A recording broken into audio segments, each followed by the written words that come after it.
So, the thing for this week is segmentation and targeting of the market. Oh yeah. So that's the printout, the copy of the chapter out of your textbook. Yep. And this is a similar type of stuff that I prepared for the original marketing class, and that has in it, excuse me, the printouts of PowerPoints that go with these slides here. Yeah. So, question of segmentation is really saying that in almost all cases in a business organisation, we are not necessarily marketing to everybody. Yeah. So the question is, how can we cut the market up, what are appropriate segments, and so on. Yeah. So, the point that slide is trying to make is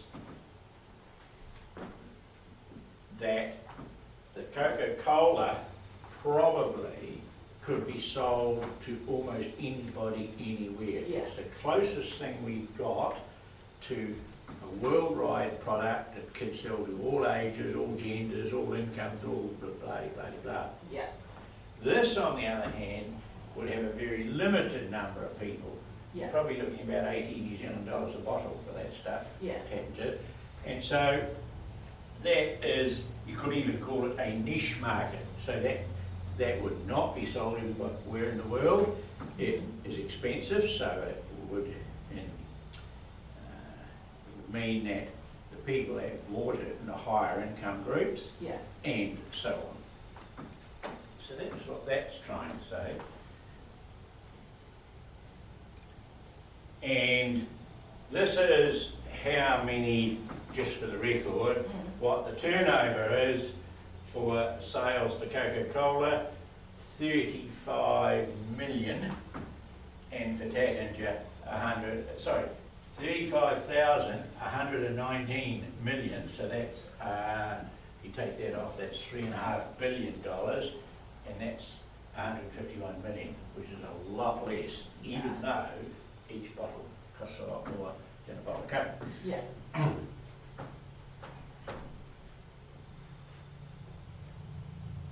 And the same principle again, really. This is a Model T Ford, which first came out. Ford was the first person to mass produce cars, and they were, a little bit like we talk now about affordable houses. Yeah. Well, these became affordable cars. Okay. Yeah. And they had all sorts of ways in which they kept the price down. Yeah. And one of them was they only had one colour. You could have black or black, nothing Yeah. else. Oh yeah. This is a Cadillac, and those were sort of hand-built and a bit like a bottle of Tats. Yeah. That's right up the top end of the car market.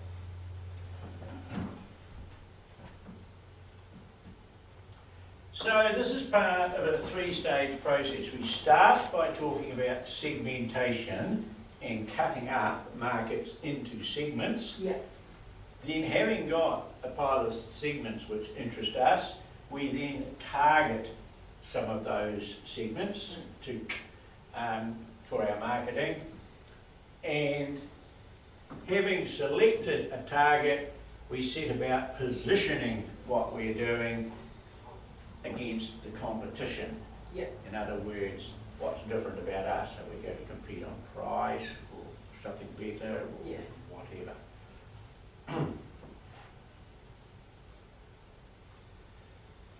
So that's the definition, sort of the official definitions. That's in the printouts on the back of the handout, all of this, which you could probably read. A company could choose to target any one or more than one segments. Yeah. It just depends who it might be.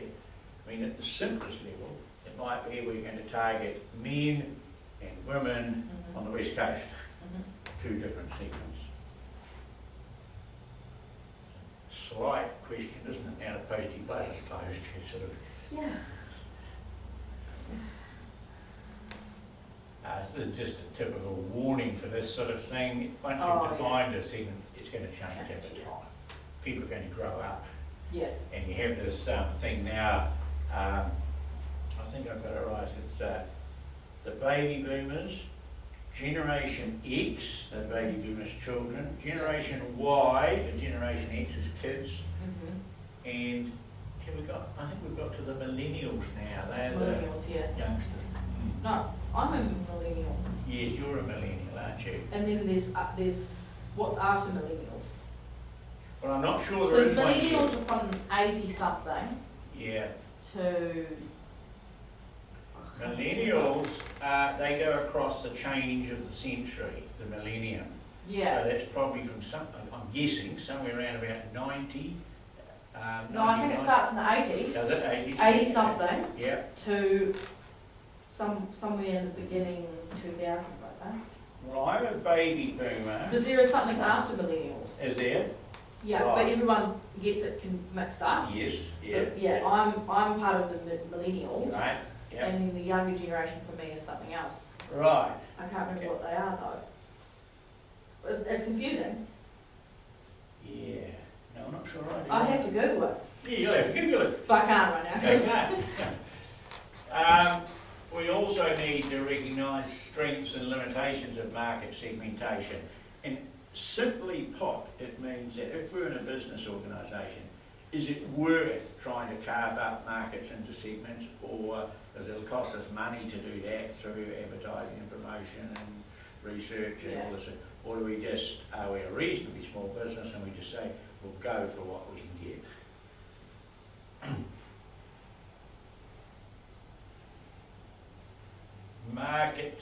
This is also in your textbook, I think. Market segments should be big enough, different, reachable, and so on. Yeah. Pretty sure that I saw that in your textbook. And that's just one of these sort of scheme diagrams that show the process. Sorting out market needs, segmenting and target markets, then you put into place your marketing program.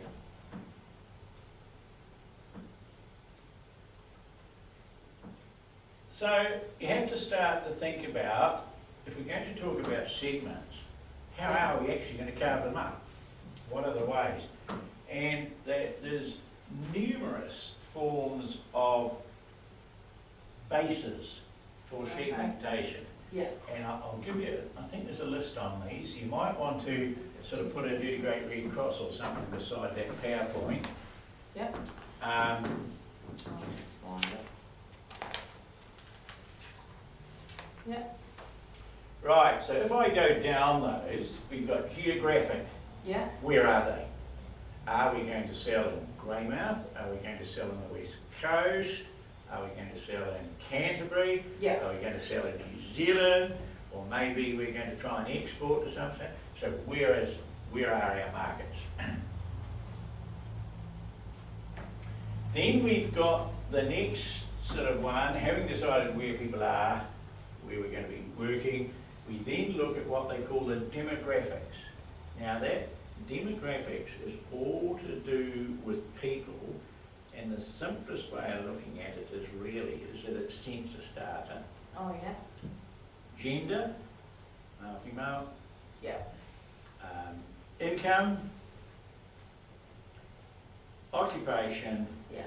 and age. Yeah. They are the main demographic variables. Psychological is all about how a group might behave. So that could be a segment that, let me pluck one out of the air, a segment that liked have a four-wheel drive and every now and then go out and put a four-wheel drive sort of thing. And also it could be how people behave as a group when they buy. Psychographic is a bit different. This is about people's lifestyles. Oh yeah. And obviously it's related to age and income and Yeah, all the rest too. yeah, So that's about their lifestyles.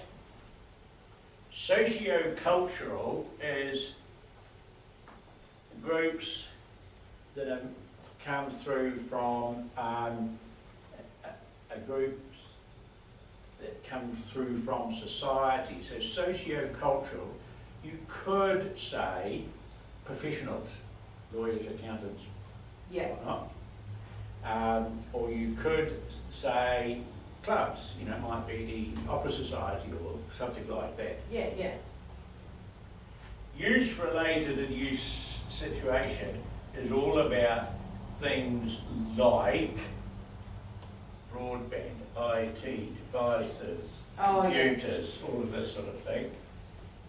Benefits are where somebody, you look for groups of people that might be looking for the same benefits. mhm, Now, I can't give you a very good example of that, but you might think in terms of what I think is going to come here, and you certainly see it in London, is ready-to-go meals. You buy them out of Oh, the yeah. supermarket, they're all set there, lovely slices of meat and everything, bomb, and you put them in a microwave or something like that, and they're all ready to go.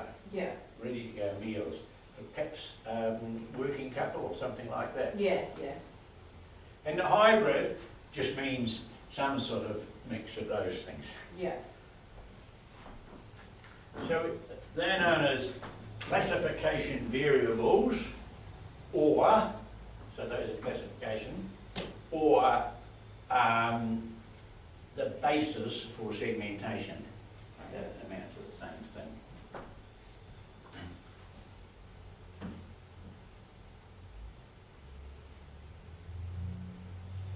So, just looking at, this is just an example. So when you look at this, Beijing, Shanghai and Guangzhou are in explosive growth stages when it comes to cars.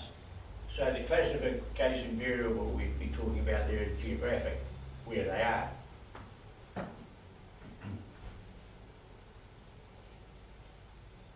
Then we bring in income, so we're asking there to consider people's incomes. That's a demographic variable.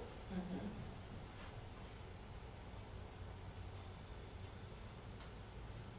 Then it's a question of, now we're coming down to psychographic really. Most people, the purpose of buying a car is not so much its usefulness, but a means of displaying their social status. yeah. So that's a sort of a what they call a psychographic Because lifestyle thing. And it's much more pronounced in China than it is here actually. yeah, Well, there's a bit here, isn't it? Yeah, I mean, Yeah, people, there is. people range want to be things. seen and range. Mm. So that's a little bit of blah about branding in Asia, which we probably don't need to worry about. So psychographics, which is probably one of the more complicated ones really, is all of these things: people's activities, opinions, values, interests, attitudes and lifestyles. Yeah. It's all wrapped together in psychographics. Then when you have these bases for segmentation, people, marketers can build up what we call a profile, which might have groups from different of the classification variables, and it produces a profile that describes some people based on those. So I'll give you an example. Yeah, These are profiles, how you could cut people up into profiles. That one, conservatives, liberals, technos, and DIYers. That's one, mate. So this was just an example we did with a class. You could say that this is a profile, mhm, a professional, let's say it's an occupation, earning good income, active lifestyle, an independent thinker, behavioural maybe. yeah,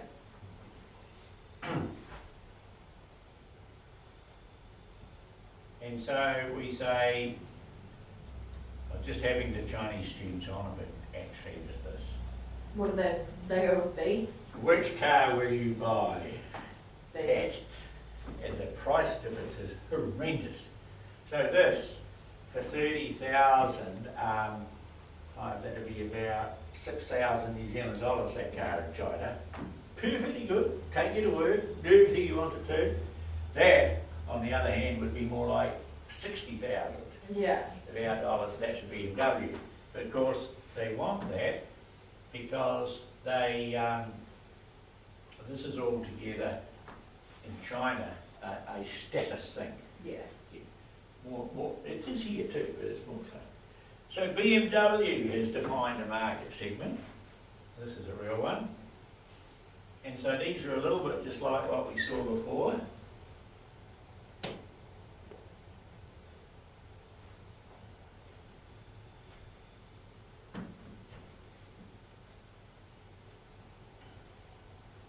And then all I need to say about this one is, obviously it's more global because United Airlines flies all over the place, Yeah. and they recognise they have different types of people booking flights. Have you ever flown to Aussie or anywhere like that? Yeah. Yeah, because you got, you get business class or premium economy or economy or whatever, yeah. Yeah. So that's, we probably, we can probably rush through that, that's not a particular one. So that's the principle, cutting a market into segments. Yeah. Makes sense. So what I'll do now is get on to the targeting bit. I'll put it there. Put it there.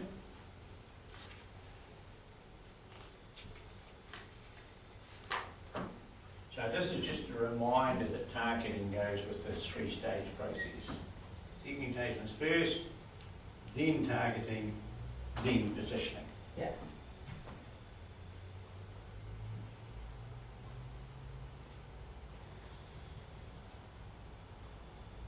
So the first step from the segments is to develop buy and group profiles. Like we could do one for diploma and business students. It would say something like, a profile would be, so they're not school leavers, usually diploma and businesses, we would say female, so that's demographic. Mm-hmm. Probably, usually 25 plus, Mm-hmm. that's demographic. Working in most cases, that's occupation one, and then you can start to talk a little bit about perhaps income and desired lifestyles and things like that, Yeah. to get profiles. of With this, people. do you get a lot of workplaces that send their employees to do these courses? Yes, Yeah. we do. There's sort of 3 or 4 types of diploma. They're almost always female diploma business students. Yeah. So the first thing is some of them want to re-enter the workforce. They might have done all sorts of things in the Yeah. past, but so that's that. The second ones, some very much want to get a job and increase their chances of getting a job. Yeah, that's right. And some, so you're not the only one. Yeah. And some see it as the only way to get a promotion at work, Yeah. and some have sort of been told they need to get a qualification, and sometimes the employer will pay, and sometimes they will pay half or whatever. Yeah. Yeah. Yeah. Oh, that makes sense. Which is sort of, in Wellington, where we sometimes have done these, a lot of the public servants have been told they'll have to have a qualification. No matter how much they think they know, they'll have to have a Oh, qualification. really? Yeah. Yeah, but and then the positioning is all about aiming for a distinctive place in the mind of the target market. We need to sort out what our competitive advantage is or could be, and thinking about POD means points of difference, and POP is points of parity. In other words, things we're similar, like the 16 Okay, yeah. polytechnics in New Zealand offer diploma business programs sort of thing. That's a point of parity. How they offer it might actually be a point of difference. Yeah.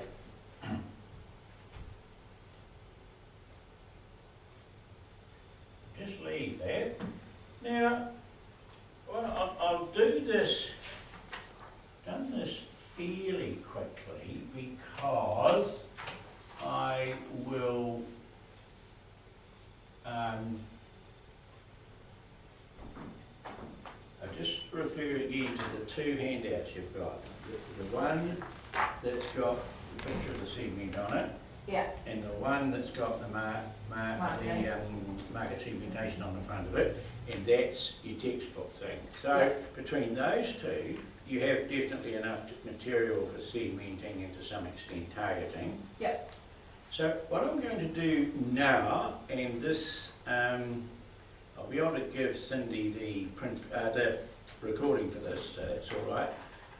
I'll give you and send her, if I can, yes I can, the assessment now. Yep.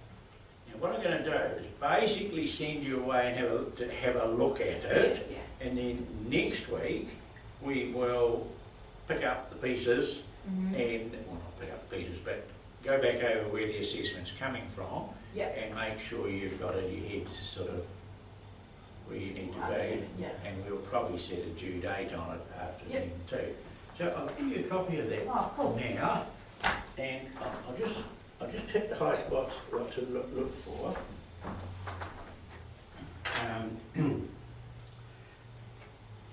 They do quite a bit of, so that's really just our title page on the front page. Yeah. The next page starts to talk about the instructions. Oh, yeah. So this is telling you what you've got to do. You need to have a bit of a look at everything. Yeah.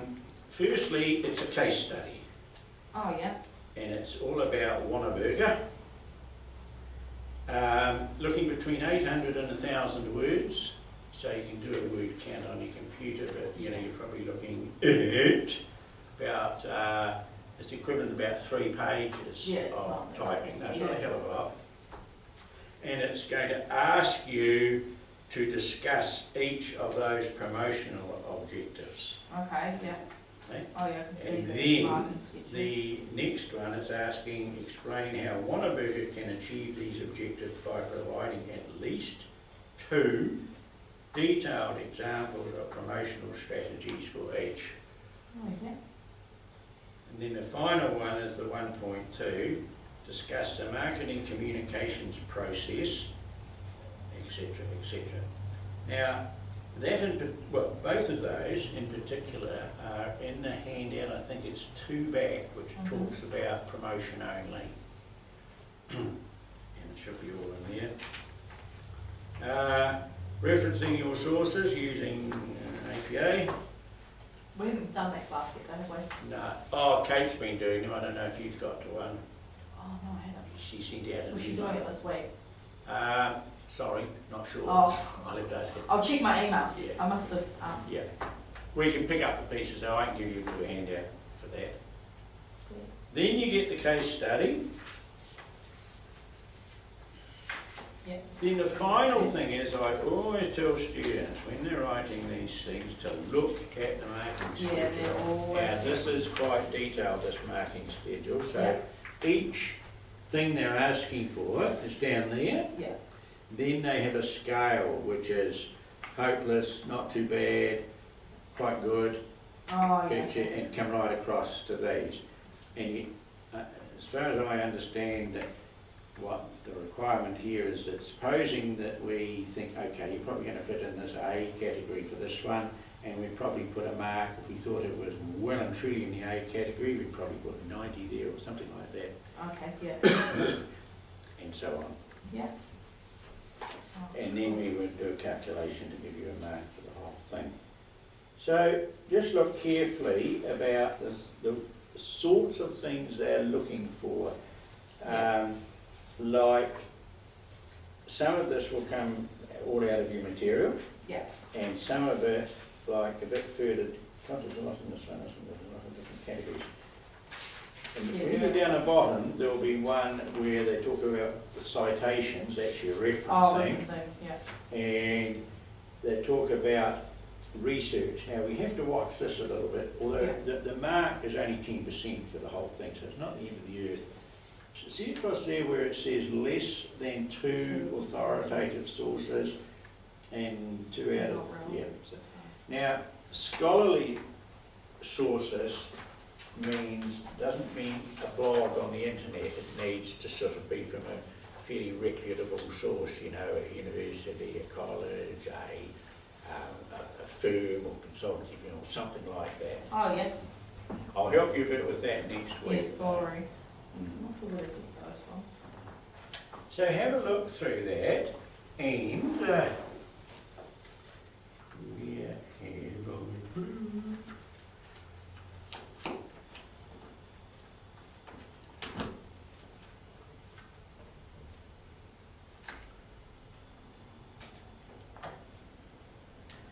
now there's, see if you can find that one. I know that part of the question is, talks about the marketing communications process. So this is 2 back, I think. Yeah.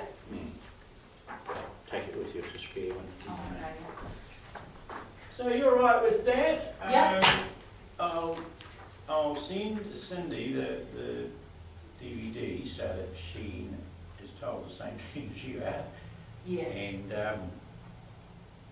then next, this is Thursday, isn't it? Next Thursday, I'll go over the assessment. We'll stop, Yep. you know, and make that assessment, pretty much the assessment for you to get you underway with that. Yep.